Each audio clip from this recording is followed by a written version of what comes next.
A lot of people think you need to be face-to-face. That's not really crucial anymore, and many people deal with advisors and never meet them face-to-face, or maybe they meet them once.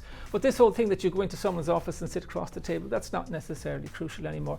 What matters is that you click with that advisor, you trust them, and I think it's worth thinking long-term. You know, it's not for a year. This is ideally for your whole career.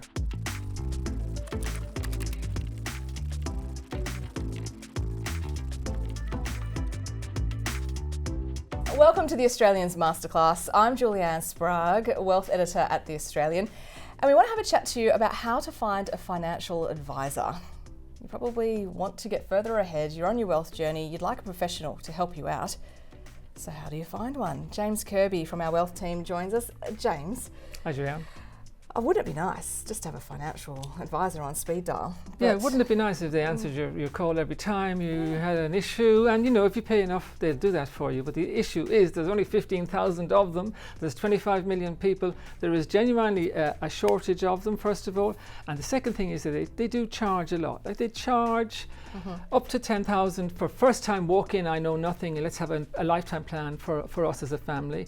Or on an ongoing basis, something in the order of $3,500 a year. That's what the industry numbers are now. But 10 grand for a walk-up start, that seems quite cost prohibitive to people who might be just starting out on their journey. So you should seek a financial planner, a financial advisor once you've built up a level of assets. I think you must, not because you should, but because being honest about it, a financial advisor really doesn't want to know you unless you have money to invest. And why is that? Well, because they've got to make money out of you, right? That's why they're there. And it's got to be working collaboratively on both sides. They're going to put their time into it, and if you've got $1,000 to spend and they're going to charge you $3,500 a year, guess what? It's not going to work. So being honest about it, there has to be a certain level of income, capacity to build income, and assets there. And once that's there, I think then that's on the table. And I think ideally everyone should. It's very important to get advice at crucial times. If you have a major event in your life, like an inheritance or a redundancy or whatever, where you get this big bag of money drops out of the sky and you've never had it before, that is the time that ideally you know an advisor and you go to an advisor. So let's just say you meet that threshold. So you're prepared to pay either 10 grand upfront or 3.5 grand ongoing on a yearly basis. You feel like you've got enough assets sitting there. You really want a professional to really supercharge that, to make sure you're maximising as much as you possibly can. You mentioned there's 15,000 advisors. How do you go about picking the right one for you?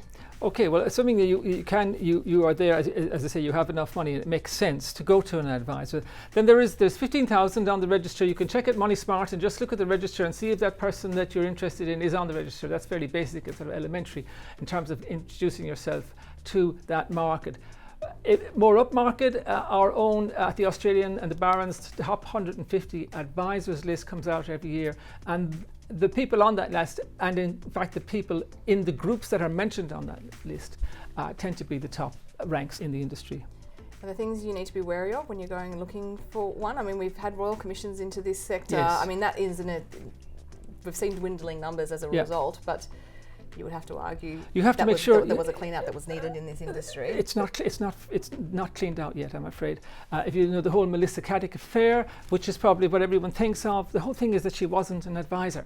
She wasn't a registered advisor. She wasn't on that register of Money Smart. So when you deal with an advisor, regardless of how well they sound or how well they look or what certificates they have on the wall, check that they actually are registered on the Money Smart registry.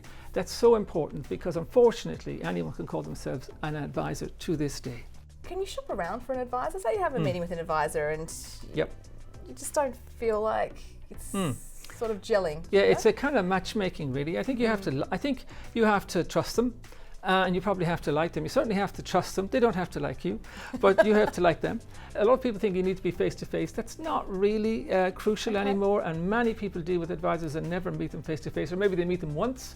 But this whole thing that you go into someone's office and sit across the table, that's not necessarily crucial anymore. What matters is that you click with that advisor, you trust them, and I think it's worth thinking long-term. You know, it's not for a year. This is ideally for your whole career. Okay. And you change midway, do you think?